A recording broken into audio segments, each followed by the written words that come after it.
Hello and welcome to Community Connection. I'm Iowa City Mayor Bruce Teague. The death of George Floyd has sparked a movement across the nation, with activists taking to the streets demanding justice and influencing long overdue change in our society. Here in Iowa City, the group that has been leading the Black Lives Matter protests is known as the Iowa Freedom Riders. The demonstrations have been powerful and helped pave the path for change in our city. Today, I'm happy to be joined by Raneem Hamad, an organizer for the Iowa Freedom Riders. Thanks for joining me today. Thank you for having me.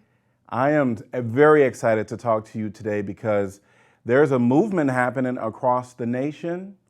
It's happening here in Iowa and specifically here in our city. And so I wanted to talk a little bit, have you talk a little bit, if you would, just about Iowa Freedom Riders and how you all got started. And just give us a little background information.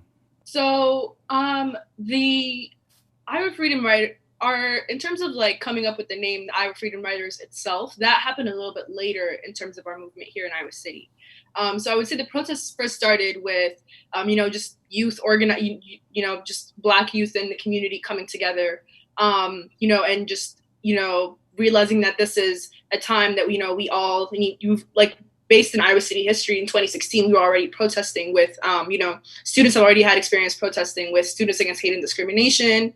And that was an organization that my sister and I and a couple other friends, when I was at West High, we started that organization in 2016. So we already had that experience in the past. So when the protests started in Iowa City, it was very important for us, we learned from our mistakes from last time in 2016. And we realized that it was really important that we organized as quickly as possible so that we're able to maintain a movement that isn't just, just protesting out on the streets for a couple of days and then just loses traction and doesn't actually, create, institutional change that we actually really need in our community.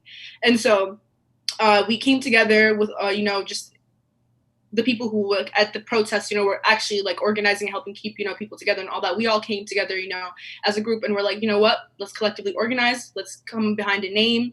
And, we chose, Iowa Freedom Riders. And in terms of that name, a lot of people ask, like why Iowa Freedom Riders, why Freedom Riders as the name? And to give it a I little bit of asked that same question, like Mhm. Iowa Freedom Riders, because we know the long-term history of Freedom Riders and how they did bring, systemic change.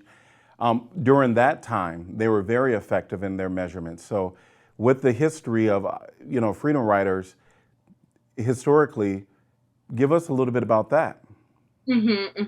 So the Freedom Riders were groups of civil rights activists, Black folk and non-Black folk as well, who initially started protesting the segregation at bus stops, bus terminals in the South.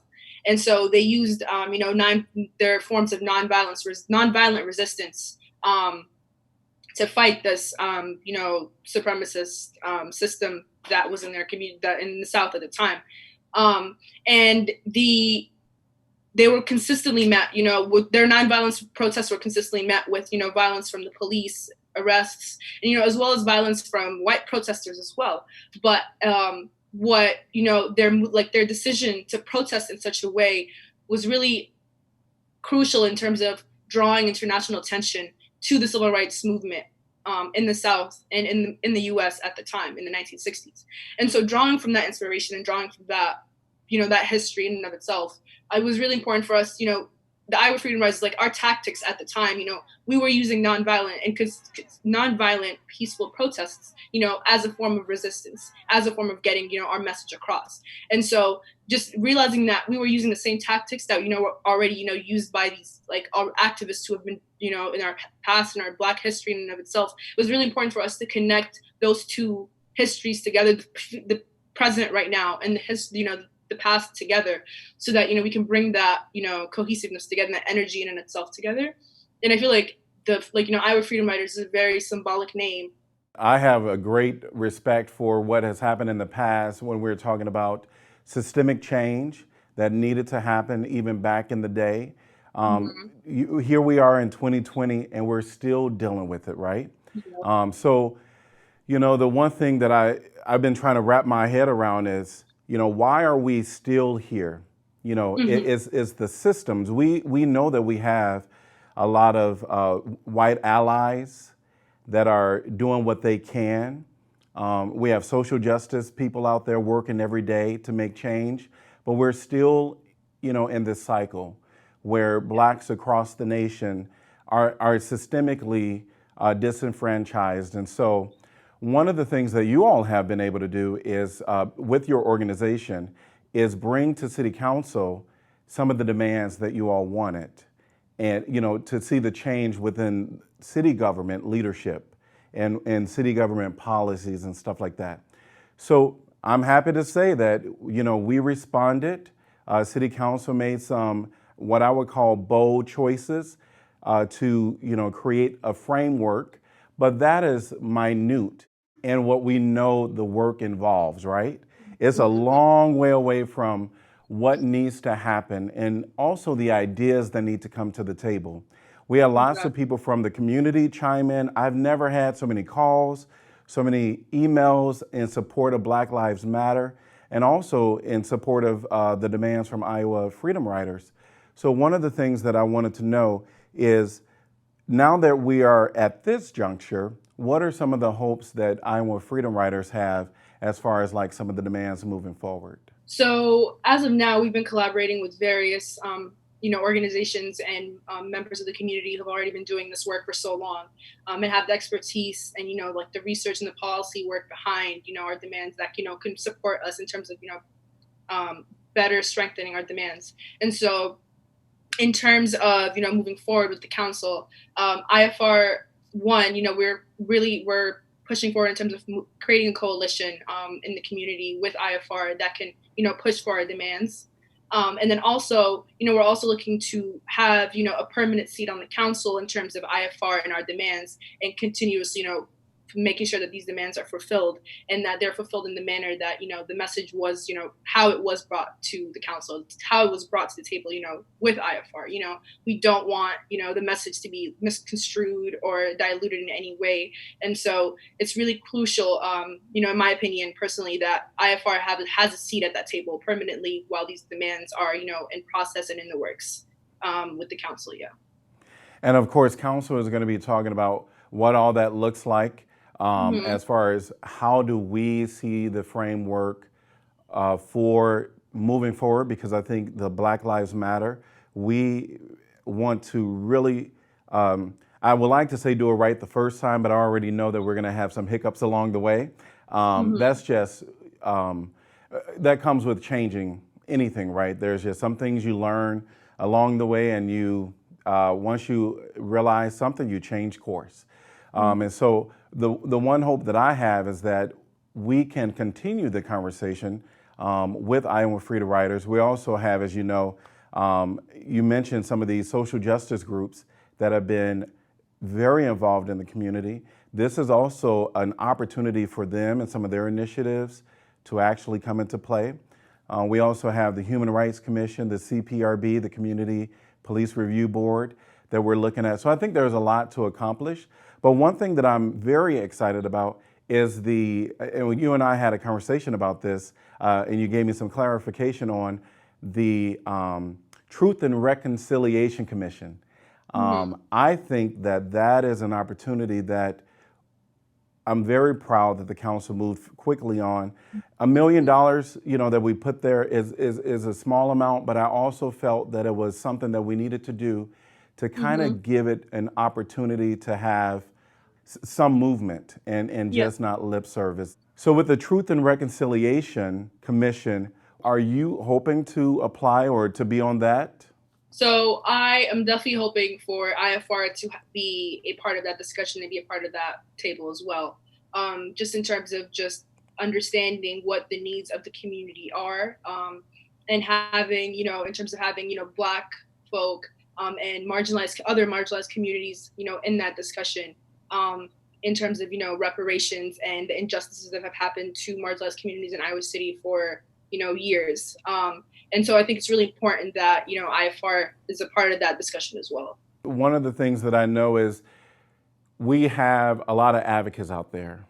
We have a lot of advocates. And one of the things that I've always been cognizant of is that even though our advocates really do they try their best to understand and to express um, the expressions or the stories of blacks when they're doing their voting, when they're doing any policy making or doing programs. But it is a difference when a person is present that is being talked about. The perspective is different. When you're talking about things, you may zone in on something because of who you are that someone may not even be aware of. And it's not that they're intentionally doing something to discredit or to sideline, but I agree with you. Ensuring that black folks, people of color, other groups that are marginalized are a part of the conversation. I think Mhm. this is the great opportunity for Iowa City to make really bold moves. And Iowa City, frankly, would be one of the first few cities in the U.S. To even initiate such a, like a project in the community at all. Like truth and like that, the conversation regarding reparations has been going on, for a couple years now, but like I'm really, just speaking for me personally and IFR as well, we're very, proud that Iowa City and our community as a collective, we're able to push for this demand, in particular as well.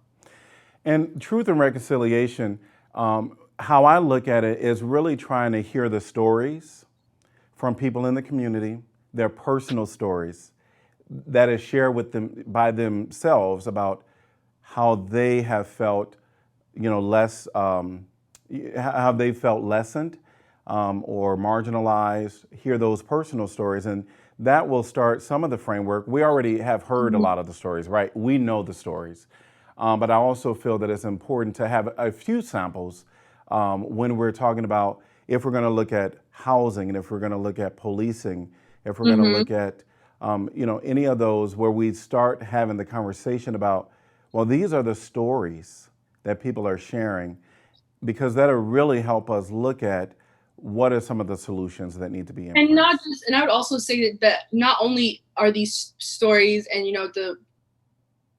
they're not only important to officials, you know what I mean? I think it's really also like a public hearing with in terms of like with respect to Truth and Reconciliation Commission, I believe also um, teaches the community also a lot about, like white allies in the community about what is going on, like how are minority peoples in my community, dealing with like, they've never experienced, been in that experience. And so I think it's really important that it's not just an eye-opening thing for officials, elected officials, but it's also very eye-opening and a teachable, like a very teachable moment for white allies in the community as well, and other uneducated folk in the community as well, who just have never had shared the experiences of other like black folk or marginalized communities in Iowa City.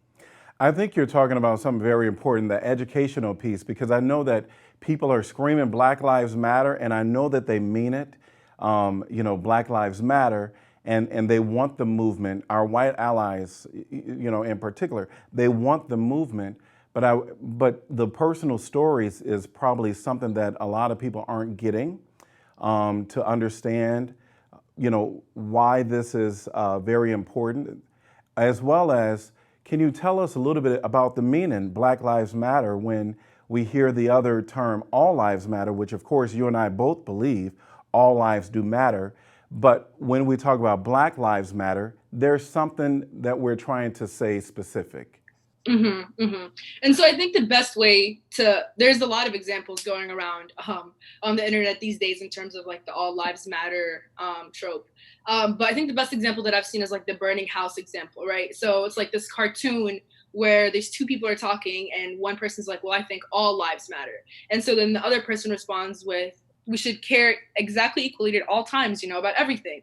And so then the next caricature, is like one house is burning and then another house isn't burning, and the person is spraying water on the house that's not burning, and it says all houses matter. So I think that's like the most simple basic explanation of what Black Lives Matter is actually talking about.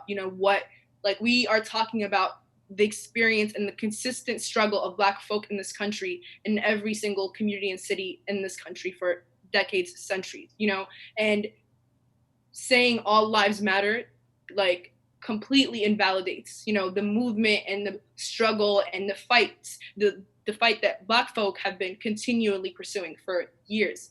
And so I think it's really important that, one, people, take this time, especially allies, take this time to educate yourselves, before, anything else. And I think it's really important that you're not only just, educating yourself about Black Lives Matter and like racism, white supremacy, but you're also educating yourselves about these systems that, you're fighting, and saying that you want to, get rid of and eradicate. Learn about the abolition movement, learn about the industrial complex, learn about these systems that we, are saying we want to fight. What is the incarceration system? Do you even know how that system functions? So I think it's really important, to keep that. The education aspect is very, very key. I agree. I think the education point, and I'm so happy that you brought up that particular example about, the house on fire, because I think that's something that I've been using personally, like Black Lives Matter, and that same, example of like our house is on fire. We need everybody to come and help get the fire out of our house. And so please, everybody out there, if you don't walk away with nothing else, know that Black lives are on fire, and we need everybody to play a part, to burn it out, to simmer it out. And I think the educational piece that you just mentioned on several avenues, I think people there's a yearning to learn to be a part of the Black Lives movement. I'm sure you've seen the outpouring of people that want to be a part. Mm-hmm. And I think it's that educational piece that I'm hoping that will arise throughout our community in various facets so that people can become more educated, because I know that people really do, their intentions are good and they want to be about the Black Lives Matter, but I do believe that we need a little more education so that we can help people along to understand some of the systems that you just talked about. If you're trying to be a part of a movement, you need to know what the movement is actually about, and that you're not just, coming out to protest or just coming out to, like supporting and wearing Black Lives Matter t-shirts or whatever without actually understanding what you're supporting, and I think that's and it becomes a little performative in a sense. You're supporting the community, but you're not actually, in terms of work, in terms of like, being educated, in terms of, actually, putting in work.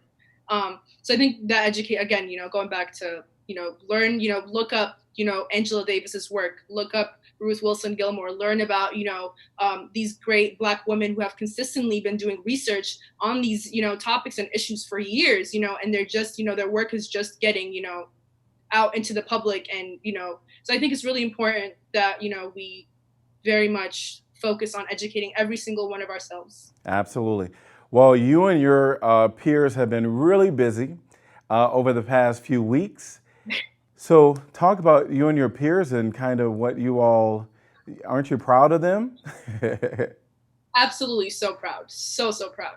Like looking like I just keep, thinking back like 2 weeks ago, like we're really here. You know what I mean? Like we went from like where we started, with those protests, and now we're here at the table making these demands and getting our demands fulfilled. And I think like that, is the credit goes to every single person who was out walking on the streets, every single person who was, who got tear gassed, every single person who was flashbanged, every single person who, reached out to their officials. And, it's just, I am so proud of what the youth of Iowa City have achieved. And I think it's just a testament to what the power of, just being a collective and being educated collective means, and I think it just, proved that age doesn't really mean anything, in a sense, and that, us young folk have been, in Iowa City have been doing this, since, 2016, Black kids in Iowa City have been continuously doing that again in 2020. One of the things that my niece said to me when there was a situation that happened at her school, we were driving and it was a race thing where a white student did something that was very blatantly racist. Mm-hmm. And we were riding and she said, you know what? And she calls me Uncle Brucey. She said, you know what, Uncle Brucey? The issue is everybody knows it exists, but nobody wants to talk about it. And I think that is what right now the Black Lives Matter movement is. I've been Black all of my life, right? And there's been situations and times where we've talked about it, and whether it was fuzzy or whether you got in depth, because sometimes the conversations got in depth, or you tried to bring about change.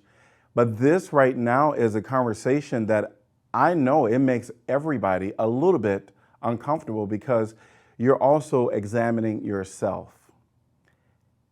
Because I think that we can examine all the systems, we can change them, put in policies, but at the end of the day, what really needs to change is individuals. And it's also about how are you perpetuating the system even outside of it in your day-to-day life? You know what I mean? How are you as an individual, in your daily actions, perpetuating that system that you say or claim you may stand against. So I think, that awareness and that self-awareness is very, very key as well. Absolutely. Absolutely. Well, I am excited that you was able to join me today. Of course, thank you for having me. It's getting hot outside now. I'm going to have to tell you that COVID is real. Yeah. You all have been really sharing the message. Going up. Yeah, but you've been sharing the message for people to wear masks. Yeah. And I think that that's something that we, even during this time, that we have to continue to talk about.